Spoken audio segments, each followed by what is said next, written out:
Great thing about this forum is that unlike many forums, the speakers need no introduction for many of you, and they also get the chance to talk about their own work and introduce themselves to some degree. So I'll keep this brief. Professor Romriell teaches music at Southern Virginia University, including applied voice lessons, group voice, bella voce. She also runs a freshman seminar, Becoming a Knight, which many of you are in. She received degrees from Idaho State and University of Arizona, and she also continues to perform professionally, and she lives here with her family in Buena Vista. Zebulen teaches economics at Southern Virginia University. He has degrees from George Mason and Virginia Tech. His primary interest is in applied microeconomics and public choice theory. He's a native of Rockbridge County and lives in Rafine with his family. I'll just turn the time over to them, but at the conclusion of our speakers' remarks, we'll close with love one another, and the closing prayer will be offered by SVSA Student Body President Bryn Siefkes. Please enjoy your week and travel safely over the Thanksgiving holiday.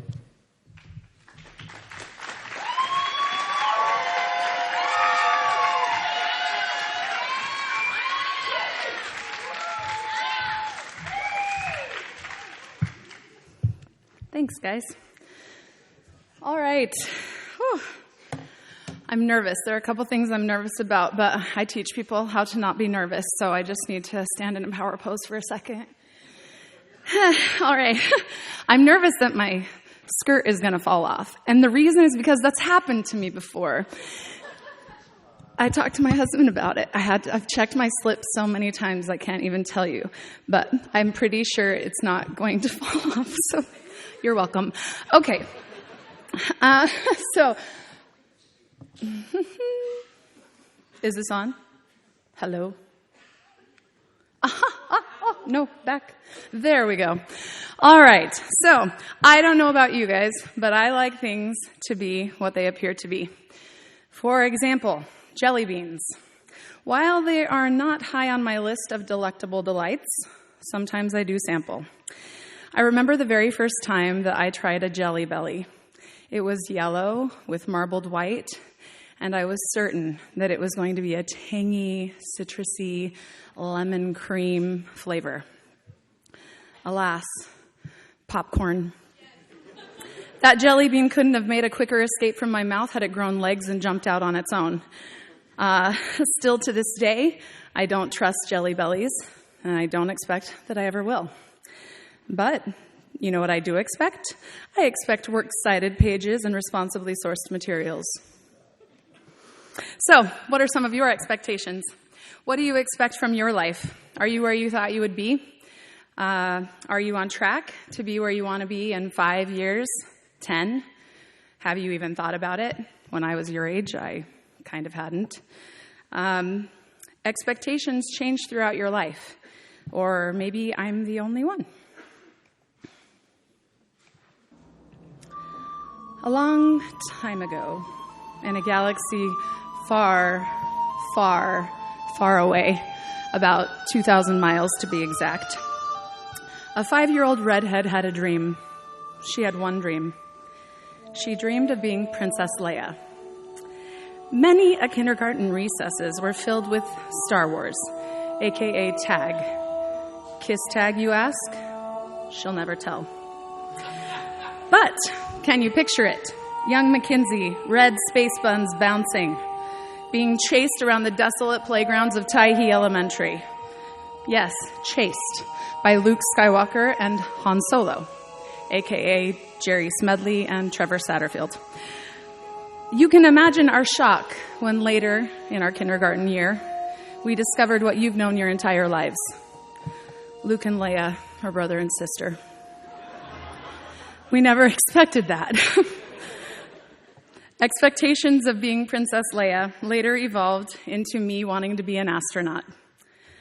I dreamt of trekking through the stars. I wanted to go to space camp. I wrote a letter, an actual pencil to paper type letter. It's paper and pencil. It has this stuff in it that when you scratch on it, it creates marks. And then you licked this envelope after you put the letter inside and a stamp, and you sent it through the mail. And that's what I did. I sent it to NASA. And weeks later, I received a package, or a pamphlet, from NASA. And it outlined the details of attending space camp, which, oddly enough, didn't actually involve me going to space. When I was little, I had great expectations of creating. I joined 4-H, where I learned about sewing. Notice I learned about sewing. I didn't actually learn how to sew. I also learned how to make a hole-in-one. Now, in order to avoid any confusion for my golf peeps, please observe. Pretend that this has amazing music.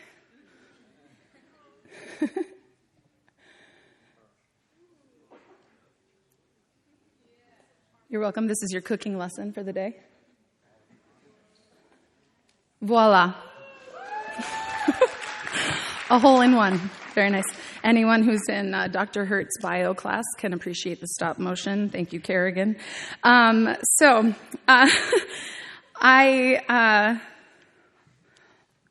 of the best things that I learned while I was in 4-H was I learned about goats, and I got to work with goats. I actually had some friends who lived close to us, and they had a goat farm, over 100 head of goats. And I really love goats when they're owned by someone else. I learned all about them. I mucked stalls. That was not my favorite part. I got to feed them, the babies. That was my favorite part. I milked goats. It was fun when I could squirt my mom. And most importantly,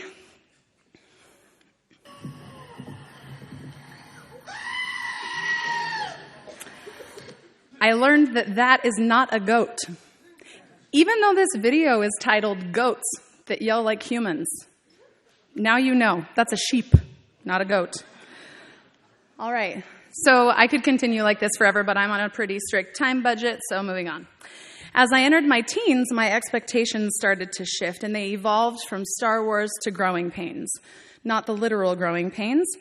Growing Pains was a late 80s, early 90s sitcom, and I remember writing a letter of admiration, perhaps a love letter, to Kirk Cameron, teenage heartthrob and cast member of my favorite show. Just thinking about writing that letter still gives me butterflies. I mean, look at that smile. He's the one in the center, and apparently his hairstyle's coming back too, so what can I say? I dreamt of playing volleyball, the Lord's sport, and I did, and I do whenever I can, still get a chance. I love that game, and I appreciate so much that somewhere out in this wonderful world, someone else loves this game just as much as me. This is Tyler and Blake Shearhorn singing the volleyball song, written by us and sang by us. So don't mind it's going to be some bad singing, but it's for our love of the game. Here we go. Volleyball, volleyball, ooh, volley, volley, volley, volleyball. Ba-dum, bum, bum. I love volleyball, it's so fun. When I get touch the ball, spike it down the line. Tick, tick, boom is what we say every single time we play. So we sing volleyball, volleyball, ooh, volley, volley, volley, volleyball. Ba-dum, bum, bum. Final hit just end the game. When you win, you'll go insane. You'll jump up and down, people scream your name. And that is the volleyball game. So we say volleyball, volleyball, ooh, volley, volley, volley, volleyball. Ba-dum, bum, bum. Volleyball is the first sport ever. Ba-dum, bum, bum.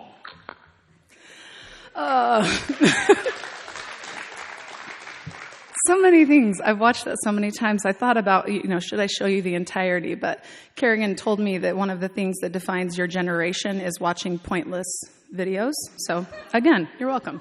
But I also like that this volleyball is my school colors. I played on the Yellow Jackets. Our colors were gold and navy. And I didn't try to find a picture. I should have. But just imagine gold and navy and really big Aquanet bangs, and that's me. So, after high school, I expected to go off and travel the world with a singing group, but those expectations were dashed.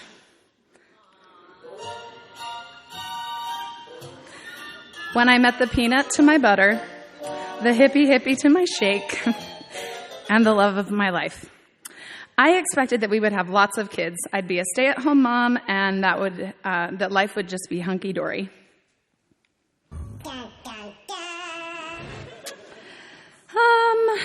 Not exactly. Married life, we do have 4 kids, and that is great. They're beautiful, and they're wonderful. But married life has been met with blessings and struggles, and the struggles are real. But the blessings have always buoyed us up through the toughest times. And today, Stephen and I are celebrating 23 years.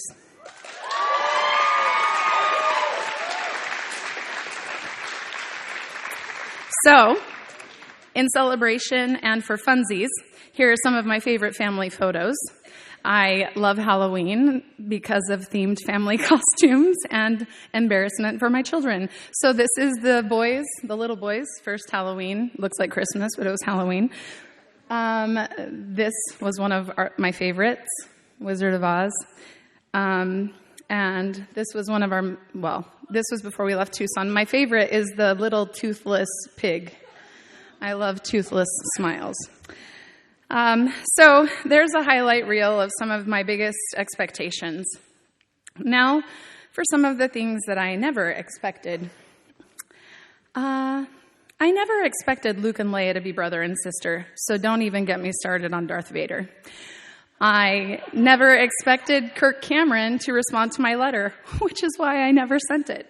It was in my lockbox for years. I actually think I just recently got rid of it. I never expected the breakup of my best friend group because 2 of my friends started doing drugs and removed themselves from us. I never expected my parents to get divorced. I never expected to lose a baby. I never expected to lose my dad. I never expected to leave Idaho, ever. I never expected to meet Sasha, my sister from another mister. Ma sœur de notre monsieur. She's French. I never expected Sasha to be interested in the gospel, to accept a Book of Mormon, to be baptized, to serve a mission, or to be one of the most fulfilling friendships of my life. I never expected to lose another baby. I never expected to own a dog, let alone 2. Do you want a treat? Do you want a treat? She's so cute. Do you want a treat? So, they're cute. You're welcome to come and pet them anytime. I never expected to have twins. Actually, I did. There were some dreams, but that's another story. I never expected to have a knee replacement in my 30s. I never thought that I'd eat weird ice cream in New York with Sasha and like it. If you're a busy restaurant, Pickle, soft serve. Restaurants that maybe don't have Video? Let's start. Pickle, soft serve. I can tell you where to get it in New York if you ever want to go. But I keep eating it. I never expected to be involved with the dedication and celebration of the Tucson Temple, but I was. I was involved from the groundbreaking all the way through to the dedication. This picture was actually at the groundbreaking. I never expected that I would throw dirt on the innocent people across the way at the groundbreaking ceremony. And if you look close enough to your right in the background, you can see Elder Uchtdorf's head. That's the white head back there. And then if you don't actually have to look very closely to see the girl to the left throwing me some shade, probably because of me throwing the dirt. C'est la vie. I never expected to leave Tucson unless it was to move back to Idaho. Virginia, nope, I never expected that. But here I am. And here you are. Is this what you expected? Maybe, maybe not. In reflection, I still don't know why everything in my life has happened the way that it has, but I do know that God has been with me through it all. And I don't know what you're experiencing right now, but I know that God is with you too. Many of my expectations were crushed by circumstances over which I had absolutely no control. Others were crushed by me and my choices. Playing professional volleyball was crushed by genetics. Other factors, perhaps, but I choose to blame genetics. So, expectations of mediocrity, those were crushed by me. Expectations of coloring inside the lines, those were crushed by me. I believe that one of the biggest lies being told to us today is deeply embedded within a truth. The truth is that you are enough. The lie is that you don't have to be any different than you are right now. You don't have to change. You don't have to grow. You and everyone around you should be happy with you exactly as you are. The world tells us that we are enough in hopes of trapping us in our mediocrity, never changing and never becoming better, stuck forever. What a bunch of malarkey. When we stop growing, we stop living. We have the potential to become. We can become anything that we want. I'm proof that life can be beautiful even when it's not what you expected. If I had let the heartaches and disappointments and broken expectations stop me, I wouldn't be here. I wouldn't be where I am today. And this is such an amazing place to be. I have a wonderful family, great friends, brilliant colleagues, and the best students. I love my job. I never expected that I could call another place home. Thank you for taking part in crushing my expectations.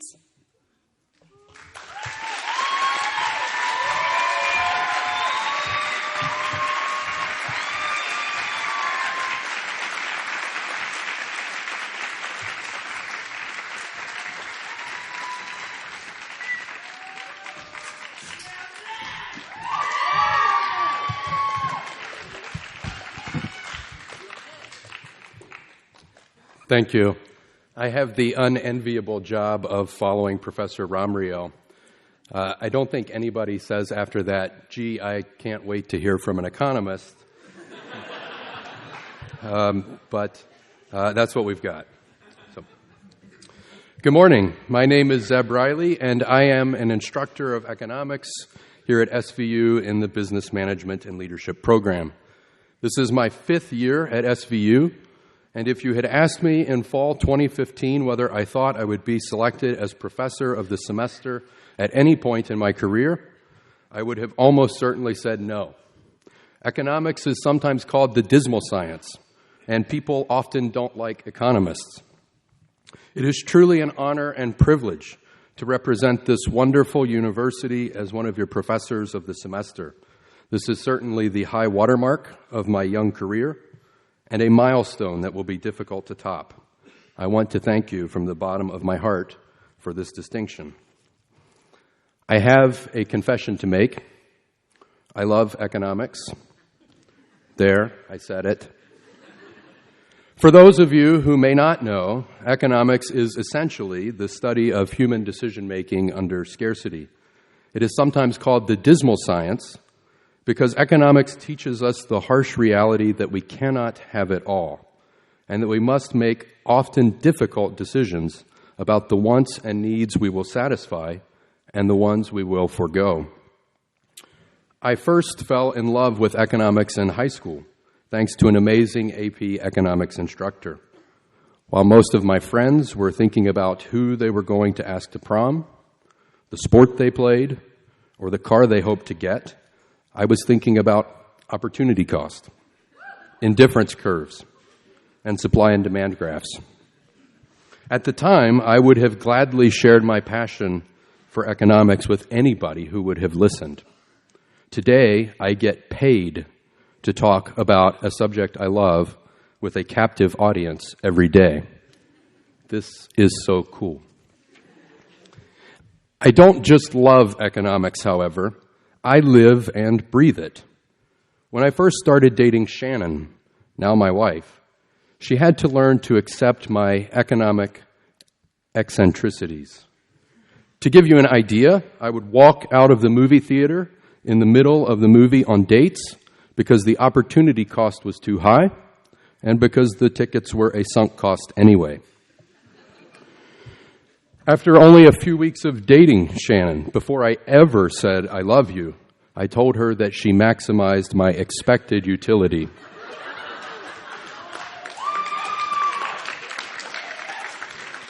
And I named her cats after some of my favorite economists, Frederick Bastiat, Milton Friedman, and Eleanor Ostrom. By the way, I am thrilled to announce that Shannon and I are expecting our first child next spring.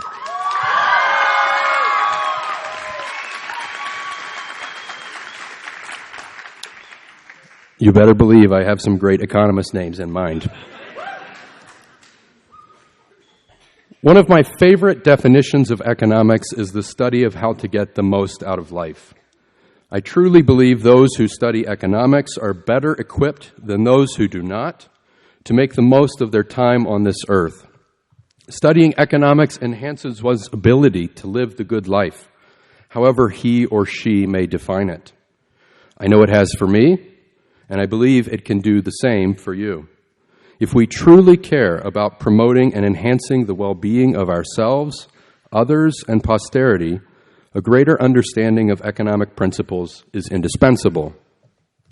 20th century British economist John Maynard Keynes is well known to have said, "In the long run, we're all dead." Keynes emphasized the here and now, which is important to be sure, but with my own child on the way, I am obviously starting to become more future-minded and oriented. What we do here and now by studying economics matters. The implications and effects of our decisions and behaviors are far-reaching. The stakes have arguably never been higher. Thanksgiving is just around the corner, and I have so much for which to be thankful. But one of the things I am most grateful for is the opportunity to teach here at Southern Virginia University. Before SVU, I taught as a graduate student to very large classes at Virginia Tech, at the community college level, and at other small liberal arts colleges, including Virginia Military Institute. This place is truly special. Teaching here at SVU is by far the most fun I have ever had in a classroom. Economics itself is the same, whether in Blacksburg or Buena Vista, but the students make all the difference. The finest students I have taught have been at SVU. By and large, our students want to learn. They want to wrestle with ideas, and they want to be challenged to problem solve. Our students want to learn in the classroom so that they can go out into the world better prepared and as more effective leader servants. Sure, a diploma is nice and a good signal to prospective employers about your conscientiousness and determination. But here, more than at most other places, our students have loftier goals and aspirations beyond just a sheepskin. N. Gregory Mankiw is a Harvard professor, former chairperson of the President's Council of Economic Advisors under George W. Bush, and best-selling economics textbook author. He is one of the most well-respected economists alive today. A few years back, many of Mankiw's students in Principles of Economics at Harvard walked out in protest of the study of classical economic thought. Rather than learn the economic way of thinking and wrestle with Mankiw's radically mainstream ideas in the classroom and on his own turf, these students dogmatically rejected the entire discipline as unnecessary and out of touch. Perhaps I shouldn't give my students any ideas of forming a mass protest, but somehow I do not see this as likely at SVU. No good economist claims to know all of the right economic theories, have a monopoly on the truth, or some kind of economic crystal ball. George Bernard Shaw once supposedly quipped that if all the world's economists were laid end to end, they would not reach a conclusion. While humorous, I generally disagree with Bernard Shaw. The world is a complicated place, and human decision-making is complex. Given this, I think it fascinating that economists from many different backgrounds and around the world generally agree on much more than we disagree. Students at SVU enjoy the complexities embrace the complications, and engage challenges. As a result, I learn something nearly every day from my students, whether about economics or about life in general. As a professor at SVU, not only do I get to work with some of the best students around, I get to be a lifelong learner as well. This makes my job extremely rewarding. Another reason I love teaching at SVU is our open and unabashed love for our Heavenly Father and His Son, Jesus Christ. Though not a member of the Church of Jesus Christ of Latter-day Saints myself, I have been spiritually blessed and my own faith journey strengthened by being a part of this university these past few years. Unlike most colleges and universities today, ours emphasizes and institutionalizes Christ-like behavior, which I am fortunate to witness and observe on a daily basis. In fact, this emphasis on Christ-like behavior is even captured in our university's motto, gather, lift, launch. Furthermore, our honor code codifies Christ-like conduct such as honor, virtue, obedience, and respect for ourselves and others. I believe our honor code is one of SVU's greatest assets, and I am thankful to work at a university with high standards and expectations for its students, staff, and faculty. Yet another reason I love teaching at SVU is that I get to work alongside some of the best professors anywhere in the world. I have truly world-class colleagues who love their students, subjects, and jobs just like I do. Students at SVU have opportunities that are not afforded most college students. Thanks to our dedication to small class sizes and our faculty's passion for teaching and learning and its student-centered focus, students at Southern Virginia University have greater lift and launch potential than most of their peers at other institutions.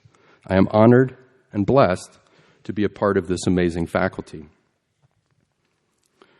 While I have you here, I would be remiss if I did not offer at least a mini economics lecture. I have gotten in the habit of either 50 or 75 minutes, but I will try to fit this into 2 or 3.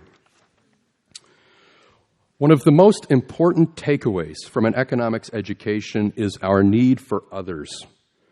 Not only are our lives enriched by others, but life as we know it would not be possible without millions of other people. In 1958, economist Leonard E. Read wrote a short story titled I Pencil, in which he highlighted from a pencil's perspective the thousands of different jobs involved in making a pencil and the millions of people required to do it. Think of all the different jobs and skills, from cutting down the tree, to designing saws, to building railroad engines, to engineering power plants, to mining graphite, or driving a truck, or engineering power plants, or operating a lumber mill. Reed argues not a single person on the face of this earth knows how to make a pencil. Of course, pencils get made. He isn't disputing this, but they get made precisely because we do not try to make them ourselves. Rather, we use the division of labor and specialization and trade to make pencils, and pretty much every other good or service that we easily take for granted. Nearly everything we have, we get because we specialize in doing one thing, and we allow ourselves to trade with others. We do not get very far on our own. My specialization, or comparative advantage in econ jargon, is teaching economics. But this would not be possible if not for millions of other people pursuing their own comparative advantages. I am here on this stage today because of other people, those strange students who share my passion for economics, those who decided to buy and build this university, those who oversee and make possible its operation on a daily basis, those who took a chance by hiring me, those who make pencils and do a million other jobs so that I don't have to. And last, but certainly not least, my mom, who is able to be here today. Thanks, Mom.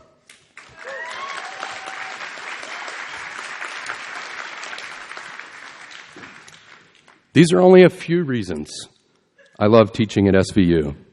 Ask my wife, and she will likely tell you that I am not always the best, at expressing my feelings. I hope to have conveyed my love for economics, my students, my colleagues, and this school. This is truly a special place.